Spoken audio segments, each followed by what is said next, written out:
up to everybody that's locked in. Before we start this video, I just want to shout out the sponsors real quick. Big up to Match Bingo. This is bingo with a twist.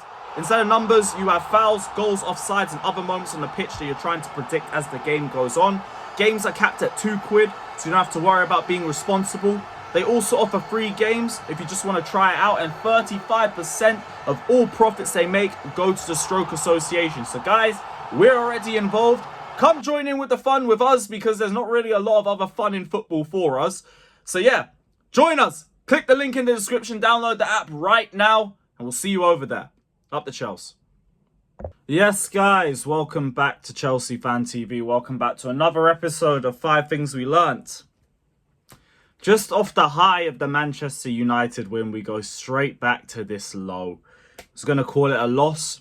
It feels like a loss, even if we drew, because we drew to the bottom feeders in Sheffield United. And I mean no disrespect, but I mean, come on. They're bottom of the table. They are literally propping everybody else up. They have minus 52 goal difference. I think they've conceded about 60, 70 goals this season. But we couldn't impact that. We couldn't go to the bottom of the table and just get 3 points and just keep it moving. That's all we needed. Just go there, get 3 points, keep it moving. We couldn't do that. We couldn't do that. I don't know where we go from here, personally. I really don't know where we go from here.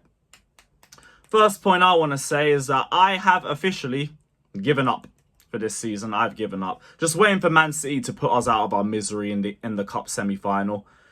If we get through against that, cool. We'll see if we can beat Man United or Coventry, but I actually don't have a lot of faith. Even the fact that we beat Man United a few days ago, cool. They were winning in the 99th minute. Their fumble is on them. Specifically on them. Big up to Cole Palmer individually. Big up to Madueke for getting the pen. But in terms of the team, let's not pretend like we deserved to win. It was a clown show. 2 idiots fighting over a loaf of bread. That's what it was. You give us 4 goals, we'll give you 3 goals. Nothing was really made or just handed out. It was just handed out. But we go straight from that game in a big moment to just not building on it, as always. And this is why I'm just done with it. Because, cool, mathematically, we could still be able to get Europe. We should still be able to get Europe. Will we? Spare me your maths. Spare me your data. Spare me all of that crap. Because I don't know what you're seeing to think we can get Europe. I don't know what you're seeing. The fact that we, I think, are in our highest position now in the table that we've been in all season. And yet we still can't build a run of games to save our lives. And I'm meant to think we can do that now. Everton, coming to the bridge, a team that we already lost to this season and already going to be up for it because they got a 2-point deduction. We'll probably give them that point back with interest. Then, after that, forget Man City because that's in the cup. We go to the Emirates. Sure. Meant to believe we can do something in that game. There are winnable matches, but I mean, how many winnable games have we actually won in this season? How many winnable games have we played like them being winnable games? You tell me. A clue. Not a lot of them. Not a lot of them. And that feeds me into the second point. Mauricio Pochettino. He said after the game, we still struggle to compete against these types of teams. Why is that? Why is that? Why do we struggle against the bottom 2? Why? Maybe it's because of your non-existent structure. Maybe it's because you still, after about 10 years of managing, don't know how to break down a low block. Maybe it's because your game management stinks. Maybe it's because every time we're winning a game, you sit back. You tell the team to play like snails, slow down possession because you're shook. It's your Tottenham mentality. And it's led us to this. It's led us to this absolute mess of a season. Because these players are inexperienced. A lot of these players do still need to grow and they still need to develop. And that is why it's all the more important that you have the right manager in charge with the right structure to get the best out of the team. And what do we have? This. We have this putrid excuse for a coach, making excuses left, right and centre, throwing players under the bus every single time we drop points to hide his inability to coach at the highest level. It is 2024 and he still lives off his time at Spurs in 2016. It's embarrassing. It is so embarrassing. But as much as I want to scream Poch out, what's the point? Should have done it time ago.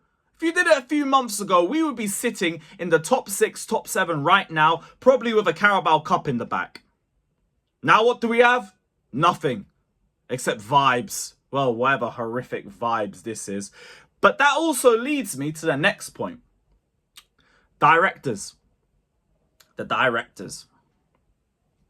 You. I focused a lot on Poch this season, but I haven't forgotten about your role in this. 2-3 months we spent looking for a coach. 2 to 3 months. And this is what you bring to us. This is what you bring to my institution. You bring him. After messing up the Potter appointment, after bringing in Frank Lampard. All due respect to the legend, but he ain't a coach. You brought him back. You lot need to go too. Or you need to give the manager identification to somebody else because you clearly can't do it. The worst part of all of this, I probably have to trust them again. I have to put my faith in them again to get another coach. And they're probably not going to do the right thing. But we can't have this guy in charge. We cannot. We are not improving. Nobody is improving. Players are getting injured left, right and centre. And we're becoming more and more embarrassing and more of a mid-table mindset by the day. He has to go. Simple as that. But you had better bring the right guy in. Too many years already wasted. We are wallowing in mid-table. It stinks down here. But you're the reason why we're here too. So pretend it's just Poch. It's you lot as well. Talking about the game. Structure. Another point. I mean, what structure? What structure was there? Gallagher, left wing. We have 2 wingers on the bench. But the Rottweilers playing at left wing. Just chasing the ball around. So he's not in position. And Cucurella has no support with him. He has to play left back, left mid and left wing. All at the same time. Madueke, isolated as hell. Because we didn't have a right back. That one I'll understand because Gusto was injured. Well, ill. So, whatever. Don't care. That one I'll let you off on. Everything else, though, did not help. Palmer in the middle. Why? He's cooked all season on the right. You throw him in the middle. Why? To do what? Doing that meant he had to drop deep to receive the ball because we could barely play the ball into the final third anyway. And that left Jackson isolated. Sheffield United defenders couldn't have asked for an easier game. All 3 of us just go mark Jackson. In fact, no, 2 of you stay on Jackson, 2 stay on Nonny. There you go. Easy. Because we made it easy for them. The game management. My last point. Take off the goal scorer and the assister. As soon as we're 2-1 up. Having us play slow, lethargic football to try and kill the game off. The substitutions at the end of the game. Instantly conceding off them. The players are all set up for a set piece. You think, right, I'm going to change that. Nonny, come off the pitch. We're going to put the Rottweiler on right wing, seeing as left wing hasn't worked. How does he keep getting 90 minutes? How? I don't get it at all. But I guess we are here. But 6 more weeks and the season's done. Big up to everybody locked in. Hit the like button, subscribe, all of that crap. Take care. Poch out. If you back Poch, just big up. Up the Chelsea.